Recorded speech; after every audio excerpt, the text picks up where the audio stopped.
Hello everyone, I'm Vijay from Vijay Academics.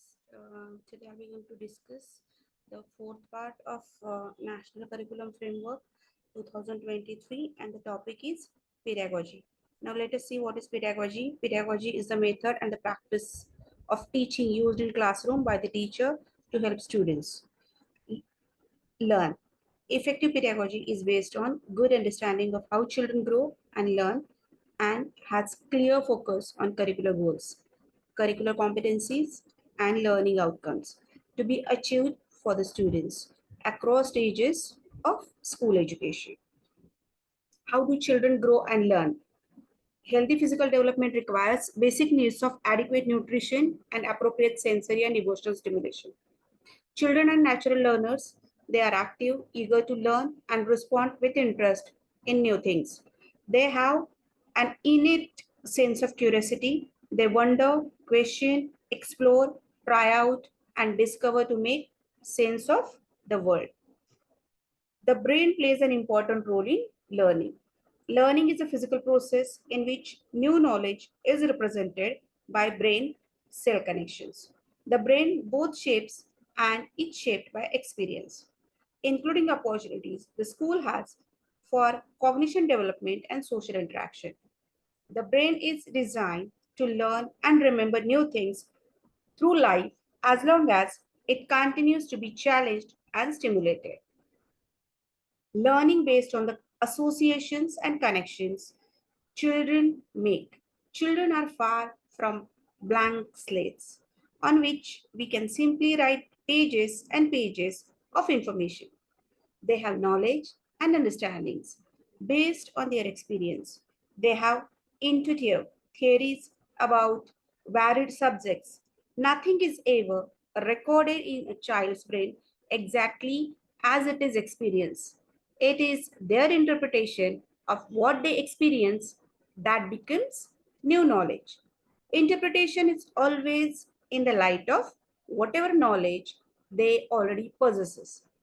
Children are continuously fitting new experience into existing knowledge and adjusting existing knowledge to allow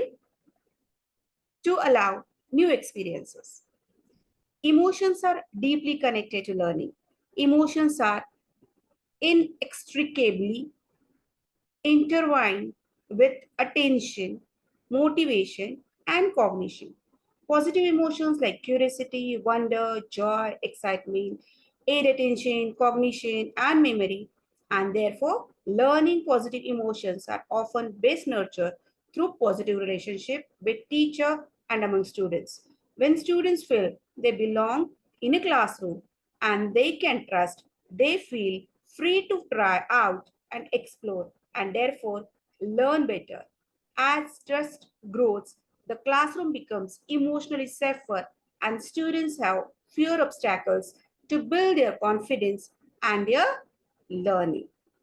So as a teacher, we have to build up the good rapport with the students to make the learning more safer and interesting. The learning environment matters. The word environment refers to both the physical space and the atmosphere of psychological environment in the classroom. The physical environment provides a structure that allows safe exploration, cognition growth and challenge. The atmosphere or psychological environment is made up of all the relationships and social interactions that happen in the classroom. A safe, secure, comfortable, and happy classroom environment can help children to learn better and achieve more. For this, it is important that the necessary facilities such as learning materials, aids, equipment, and space for doing activities, working together, and playing so as to help each child learn better are made available. The classroom must be an inclusive, enabling learning environment that provides every child freedom, openness, acceptance, meaningfulness, belonging, and challenge. Learning occurs in a particular social and cultural environments. Learning in school becomes meaningful when it connects to students lives, and experiences. Most children grow up with the stories, songs, games, food, rituals, and festivals special to their families and community, along with the local ways of dressing or working or traveling or living that are an integral part of their everyday lives. The diverse experience of the children must find a place in the classroom. As the children grow up, while there may often be a difference between the culture of students' home and the culture of the classroom, it is important to continue to listen to students' voice and honor their culture, traditions in the classroom. Now, next topic is effective pedagogy for achieving aims of the school education. Now, how the effective pedagogy help in achieving school education. The central purpose of the school as a formal educational institution is the achievement of valuable knowledge, capacities, and values dispositions by the students. Based on how children learn, some key elements of pedagogy for achieving these aims are below. Now, the first is knowledge. Knowledge in that knowing that concepts, theories, principles. Children form concepts and intuition theories right from infancy. To learn a new theory or concept or principle, children fit this new experience into their existing knowledge and adjust their existing knowledge to allow new experiences in. To help children do this well, teachers need to structure and sequence the teaching of concepts appropriately, connect new concepts to students' existing experience and understanding, pose questions that challenge their existing understanding, and make clear demonstrations that push their thinking beyond their existing understanding. All this while ensuring their full participation in open discussion and hands-on activities. Teaching concepts, theories, or principles in disconnected chunks or expecting students to reproduce them in the same way they were received makes true conceptual understanding impossible. Importance of memory. The ancient Indian emphasis on smriti, that is memory, is a critical to learning and development. It has been misunderstood as an emphasis on rote learning, which is principle and when practiced with fidelity. It was not. Current cognitive science research indicates that smriti, that is memory, both working memory and long-term memory, plays an important role in cognition and comprehension. Insufficient emphasis on memory often results in inadequate outcomes in the classroom. When we use memory inappropriately, we are ignoring its powers and capacities. Using memory for learning in the classroom encompasses a variety of activities, deliberate and regular practice, deep processing, generating cues, making connections, and forming associations. Capacities. Knowing how abilities and skills. Abilities and skills are learned best by doing and they improve with repeated exposure and practice. Good practice involves meaningful variety, must be done in appropriate quantity, and is supplemented with continuous discussions on why certain procedures work and others do not. Importance of practice learning is a time-consuming process. Organized, regular, and steady practice yields steady and positive impact on learning. Practicing helps to internalize information, access more complex information stored in a long-term memory, and apply knowledge or skills automatically. Across cultural areas, differences in students' performances are affected by how much they engage in deliberate practice. Deliberate practice is not the same as rote repetition. Rote repetition does not improve performance by itself. Deliberate practice involves attention, rehearsal, and repetition, and leads to new knowledge or skills that can later be developed into more complex knowledge and skills. When a skill becomes automatic, attention and mental resources can be freed up for higher level thinking and reasoning. Most teachers are aware of two contradictory facts. Drill can be boring, and yet practice is the only way for their students to master certain procedures. The problem with drill comes when we assume that it will substitute for understanding. Concepts and procedures are two different things, both of which students need to learn. Practice alone cannot lead to conceptual knowledge, and understanding alone cannot lead to mastery of a procedure.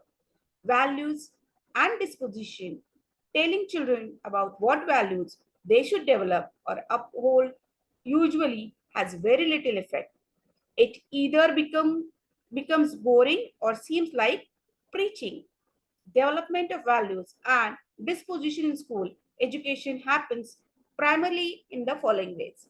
First is through school and classroom culture, through school and classroom practice, importance of questioning.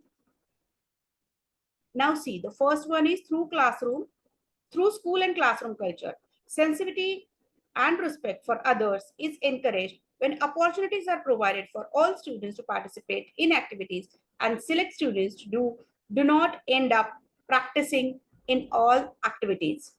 Through school and classroom practices, stories about particular values or regular Bal Sabhas and Bal Panchayats help to build notions of democracy, justice, and equality.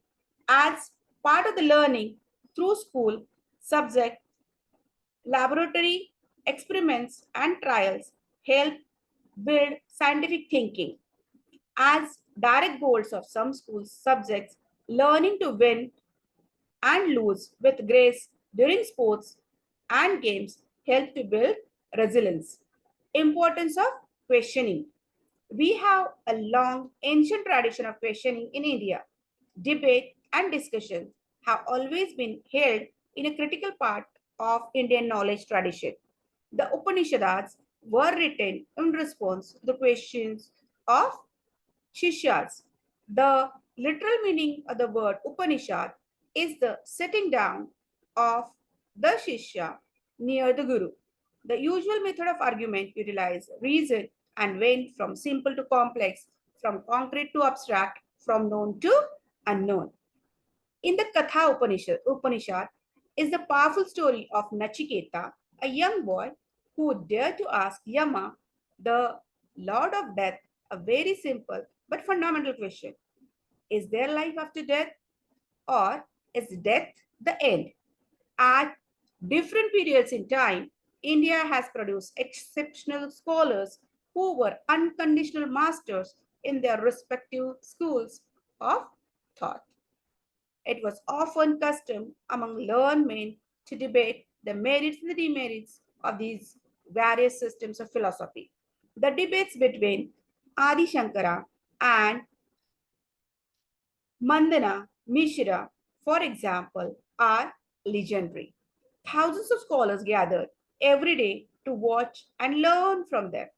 This debate between two luminaries throws light on the healthy competition that existed among followers of different philosophies. They had open minds and the immense courage to test their faith, to question their beliefs, and to change their philosophies.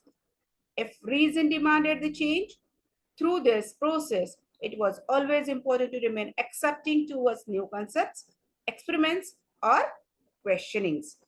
Some value are developed better through particular processes illustratively. Regular dialogue and discussion with active listening as part of classroom culture and processes will help to develop democratic values, pluralism, equality, justice, fraternity. Second, curricular areas like arts and the physical education will help build individual virtues, for example, honesty and courage. Curricular areas like Science and mathematics will help build epistemic values, that is scientific temper, mathematical reasoning. Marking importance days through community service as part of school culture and practices will help to build cultural values, seva, ahimsa, shanti. Regular practices at the school assembly will help promote pride in India's cultural diversity. Key elements that enable effective pedagogy in the classroom: ensuring respect and care. Our schools are committed to providing environment where children feel secure and relationships are governed by care, equity, and respect. Any form of discrimination based on religion, caste, gender, community, beliefs, disability, or any other factor is unacceptable. Teacher must value and respect all the students. Classroom should be the space that will offer all students equal access and equal opportunity to achieve learning outcomes. All children will participate in a variety of activities and school processes, not just those with the best chances of success. Our school will create an environment that enhances the potential and the interest of each child. Care is central to learning in schools.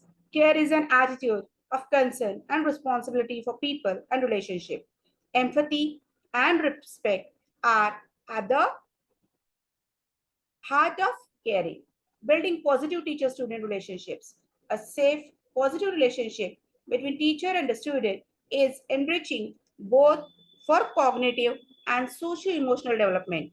Some important ways to build such a positive relationship are getting to know each student individually. As a teacher, you should know each and every child. Listening carefully to the students. You have to listen to the students carefully. This conveys care and respect, build trust, helps students to gain confidence. Observing student. This helps to discover how each student thinks, reasons, and responds to different situations, which is critical to planning for teaching and learning. Encouraging students' responses. This helps to meaningful built on children's naturally creative and resourceful services. Encouraging questioning. Questions to and from. The teacher helps students think through a particular subject in depth while responding. Recognizing and responding to the emotions and moods of students. This helps them to settle and learn better. Learn to regulate their own emotions and to understand and respond to the emotions of others. Ways of Guru, according to Sri Aurobindo, the three instruments of the Guru are teaching examples and influence. Wise teachers do not seek to impose themselves or their opinions on the passive acceptance of receptive minds. They seek to awaken much more than to instruct. They aim at the growth of faculties and experience by natural process and free expansion. They prescribe a method as an aid, as a utilizable device, not as imperative formula or a fixed routine. As the Taittiriya Upanishad tells us, the teacher is the first letter, the student is the last letter, and knowledge is the meeting place, and instruction is the link. Providing scaffolding, students can easily learn new knowledge when systematic support from other experienced students or adults is provided. Learning new knowledge should be a challenge, but the challenge should be within the reach of students. Something that relates to their existing knowledge and can be done with the support of an experienced person. Scaffolding refers to providing support, structure, and guidance during instruction. Scaffolding differs depending on the task, but occurs when the teacher carefully students a learning task and provides support along the way until gradually fading as the student reaches expertise. On way of scaffolding is through a gradual release of responsibility, GRR, where first teacher model or explain ideas or skills. After we students and the teacher works together on the same ideas and skills, where the teacher provides guided support, and finally, students practice individually and independently. Using differentiated instructions, teacher will need to plan classes in such a way that students with varying interests and capabilities meaningfully encourages better learning. The teacher could not plan to use worksheets of varying levels, starting with simple worksheets and progress to more complex ones, according to what different groups of the students in the class are able to do. Providing opportunities for independent and collaborative work classroom processes should provide opportunities for students to work individually and to work together. Working with others often increases involvement in learning. Sharing one's own ideas and responding to others' reaction improves thinking and deepens understanding. Using varied resources, using the textbook meaningfully is important for learning. In addition, other resources and materials must be used to engage students beyond the textbook, helping students to develop appropriate work habits and responsibility. Developing appropriate work habits and taking responsibility are critical to learning. These include aspects like students organizing space and materials before and after use, organizing time, ensuring time on task, taking responsibility for task, persisting with and completing work, staying on a given task even without a teacher present, and allowing other to work without disturbance. Giving prompt and meaningful feedback, students need immediate and appropriate feedback to benefit from classroom processes and improve their learning. Feedback helps students to reflect on what they have learned and what they still need to know. Providing feedback means giving students an explanation of what they are doing correctly and incorrectly, with a focus on the feedback on what the students is doing right. Planning for teaching. Teaching is a deliberate act carried out with the intention of bringing about learning in children. This deliberate act needs to be well planned. Planning is central to good teaching. Planning includes construction and organization of classroom tasks as per competencies and outcomes to be achieved, pedagogy to be followed, resources to be used, and assessment to be carried out. Planning also includes support activities for children, home assignments, and displays in the class relevant to what is being taught. Good planning requires understanding of aims of education, curricular goals, competencies, and learning outcomes to be achieved, along with the prior learning of the children for whom the plan is being made and available. Teaching learning materials and content to be used. The major components of teaching plan are competencies, learning outcomes, and intended lesson objectives, teacher directed, teacher guided, or student led activities to achieve objectives. Prior understanding of the student on which choice of pedagogy is based. Content and material to be used, duration and sequence of activities, classroom arrangements, sitting, displays, arrangement of materials, specific strategies for students who need extra help, methods of assessment. Now, here Panchadi, 5 steps of learning process are given. 5 steps of learning process are called as Panchadi, is a good guide to formulating the sequence that a teacher may adopt in planning for instruction. First is Aditi. Aditi means introduction. As a first step, the teacher introduces a new concept topic by establishing a connection with the child's prior knowledge. Children gather relevant information regarding the new topic with the help of teacher by asking questions, exploring and experimenting with ideas and material. Both, that is conceptual understanding. Children try to understand core concept through play, inquiry, experiments, discussion, or reading in the second step. The teacher observes the process and guides the children. The teaching plan has the list of concepts to be learned by the children. Abhyasas, that is practice. The third step is about practice to strengthen understanding and skills through a range of interesting activities. Teachers can organize group work or small projects to reinforce conceptual understanding and attainment of competencies.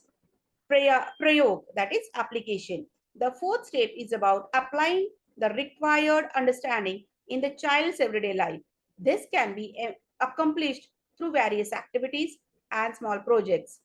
Prasar, that is expansion. The fifth step is about the spreading and acquire understanding through conversations with friends, telling each other new stories, singing new songs, reading new books together, and playing new games with each other. For each and every new topic, learn. A neutral pathway is created in our brain. Sharing knowledge strengthens our learning. A neural pathway is incomplete if you don't teach what we have learned. Teaching makes learning clear and long lasting. Next is managing classroom students' behavior. Students' behavior inappropriately for many reasons. Behavior is often unspoken language through which young children act out feelings and thoughts. Sometimes they use behavior to seek extra attention.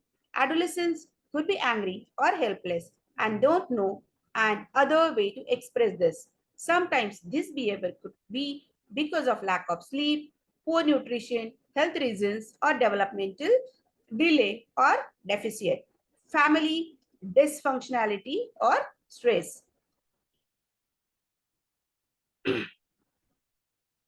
Norms, rules, and conventions must enable student learning.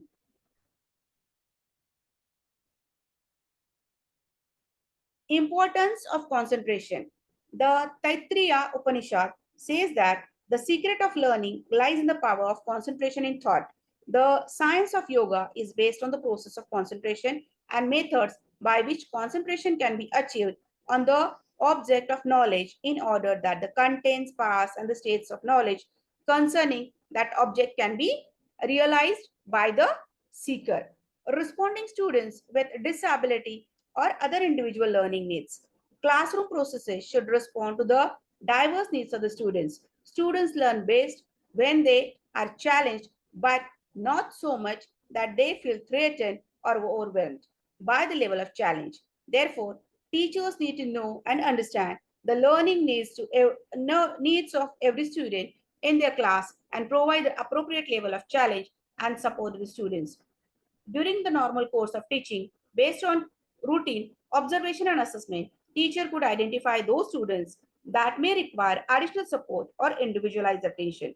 This is no way, this is no way should lead to labeling of students as bright, slow, and problem students, nor does it imply lowering or standards. Some of the ways in which the additional support could be provided or children could be offered varying levels of challenges are listed below.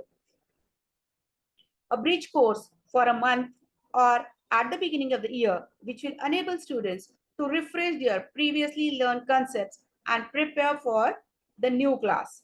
Specific work on designated days or to supplement what has been done in the class.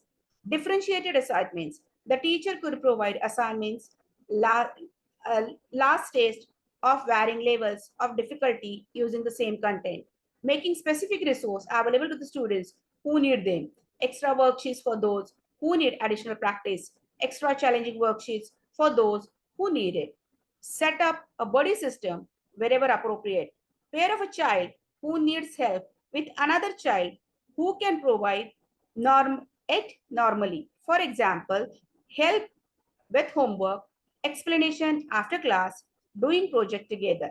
Setting up a conference time once a month or with every student in a class so that the teacher has a chance to communicate one-to-one with every student and identify conceptual problem or learning difficulties or individual needs of children. Communicate regularly with all the parents, but particularly those parents whose students may need special help and support so that parents are also able to provide support when required. The nature of this communication needs to be specific and clear to parent so that they know and understand what needs to be done for their child. In case where the school is not equipped to help or support a student with an identified disability adequately, it may rely on external resources or resource person.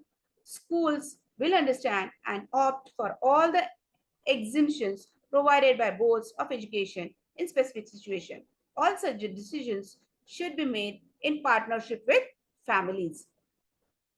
Now, here the pedagogy across different stages are given. The first stage is foundational stage. Early years of the school are more formative and crucial in paving a positive experience of the learning environment. Any teaching strategies in this stage that speaks to vibrant energies, enables playful interaction, engages in enjoyable stories, uses curious toys, and allows for full body engagement with learning would be ideal and effective. Children continuously engage through their senses and make them understand most of the world around them this way. Pedagogy that encourages them to engage physically in aesthetic experiences of music, dance, arts, crafts makes for an enjoyable school day. Teaching about health and hygiene practices ensures physical well-being in the long term. Preparatory stage, students continues to be physically active, highly perceptual, and engage with hands-on activities and make sense of concepts with the help of concrete physical learning aids. This requires teachers to demonstrate energetic and active participations in the things the students are required to do as part of their learning. The teacher need to teach through modeling how to make sense of concept more perceptually and practically with low level of verbal complexity and theorizing. The content that is chosen, the teaching plan, assessment, and classroom arrangement would need to be activity based, playfully experimental, and lend themselves to a conversation and consolidation after doing. Middle stage, this is the stage of both gradual and the sudden change in physical development with adolescence and pre-pubescence on the cards. Teacher will need to be prepared for handling growth pains and growth spurts with changes in strength and increased restlessness in their students. A good understanding of gender and sexuality would also help teachers understand their student better. Understanding families and local culture will help with the understanding student behavior in a school. It is also a time when the students must be encouraged to independently practice their learning despite the resistance that might come up. Secondary stage, at this stage, students grapple with their changing bodies, may become self-conscious, and may be trying to make sense of their maturation. Pedagogy across subjects must accommodate for changes in students' perceptions of their bodies and abilities, provide adequately challenging physical tasks, and encourage greater participation in both group and individual activities, especially sports and games. Pedagogical consideration related to emotional development. Now, here in the foundational stage, children would require teachers to help them to learn about understanding their own emotions and the emotions of others. Preparatory stage, students at this stage also rapidly learning to make sense of their thoughts and feelings and would need guidance with learning and emotional regulations. In the middle stage, the classroom and the school as a site for emotional learning, growth, and expression are probably the most occupying for the teachers at this stage. Students themselves go through unpredictable mood states and energy fluctuation, often grappling with a sense of unexplainable wellness and or not so wellness. Middle stage pedagogy must allow for some amount of engagement with emotional experience through quiet discussion and reflections. Secondary stage, it would be necessary for pedagogy strategy to guide individual reflections and group conversation of thoughts and feelings that emerge through engaging with curricular components. A philosophical understanding that feelings are transparent and not set in stone, that individuals can act upon their emotions in healthy and unhealthy ways, and the social consequences of rational versus irrational decision making based on emotional reactions are good discussions to have at this stage. Pedagogical consideration related to social and ethical development. In the foundational stage, teaching social norms and strategies to adhere to them, teaching valuable social participation and contribution in accomplishing simple tasks, and teaching the meaning of cooperation and respect for other are all immensely important in social and ethical development at the foundational stage. Preparatory stage, this stage is also the time for learning about social participation and contribution. The pedagogy strategies must enable pair work, small group work, and individual work in mixed preparation so that students are actively learning to work together with sensitivity, mutual respect, and listening, are learning to cooperate and also accept cultural differences and diversity of approaches in thinking and feeling. Teacher must engage students with basic ethical and moral questions about equality, fairness, sharing, and cooperation. Middle stage, peer seems to become far more prominent in the lives of students at the point, and this can be leveraged to the advantage of the learning atmosphere. Like the preparatory stage, the pedagogy strategy here too must plan for pair work, small group work, and individual work in good proportion. Mixed small groups work would allow for listening to and thinking together with different people. Many lessons must allow for such learning to work together with others for healthy ways of testing one's ability.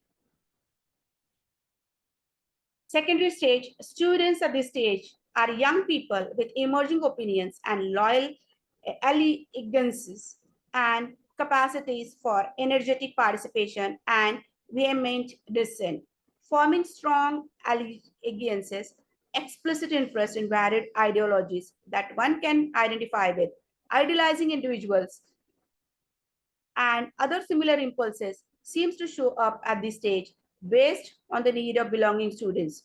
Actual friendship tightly knit small groups and peer conformity would be features that can be used to the advantage of learning about oneself and the world around them. This is also time to actively encourage individuation in thinking and reasoning while being able to respectfully listen to understand others. Challenges like bullying, isolation, and confusion with boundaries will need to be met in the context of the classroom and outside. Teaching strategies can be include delegating responsibilities, allowing students to take charges of their own learning, and regulating each other's learning with a focus on helping others to learn better. Teachers could actively talk with the students about ethical and moral actions connected to social participation and change. It is also important time in the lives of students to address ideas of identity and heritage about what it means to be Indian, that is Bharatiya, and belong to our vast and culturally rich notion. Pedagogical consideration related to cognitive development. Foundational stage pedagogy strategy for this stage must ensure literacy numeracy learning for all the children as this forms the basis for further learning. Preparatory stage pedagogy at this stage will require a gradual move for more thinking and analyzing after doing observation with plenty and material to engage with, repeat and practice. This repeated practice will form the basis of study habits, independent thinking, and independent learning that is to come in the middle stage. Middle stage, this stage often demonstrates the most accelerated learning possibilities. Individual learning abilities begin to show sharply in distinction from others. This will require pedagogy's attention, especially for those who struggle and for those who excel in their achievement levels, given the context of group learning processes. Secondary stage, there exist ample possibilities for maturation in thinking, learning practice, sizing, and creative expressions in this stage. Spread over 4 years of students' life, teaching students how to independently assimilate understanding and encouraging abstraction and theoretical concept across curricular areas, demanding rigor in working and presenting their views would be very important pedagogical consideration for secondary students. Newer curricular areas and choices in specialization begin at this stage. It would be important to help them to make their decisions and create adequate opportunities to sustain practice in this. Given in their age and independence, technology and media use rules will need strong follow-up and reminders as less supervision is possible and discerning educational use of the internet, and the media gadgets in learning.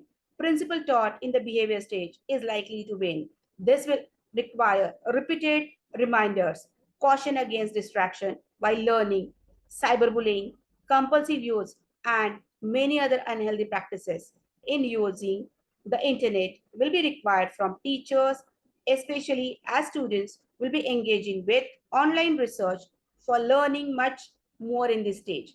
In this way, this is the complete information about pedagogy, which has been given in NCF. Thank you. Thank you for watching my channel. For more updates, like and subscribe my channel. Thank you. Thanks a lot.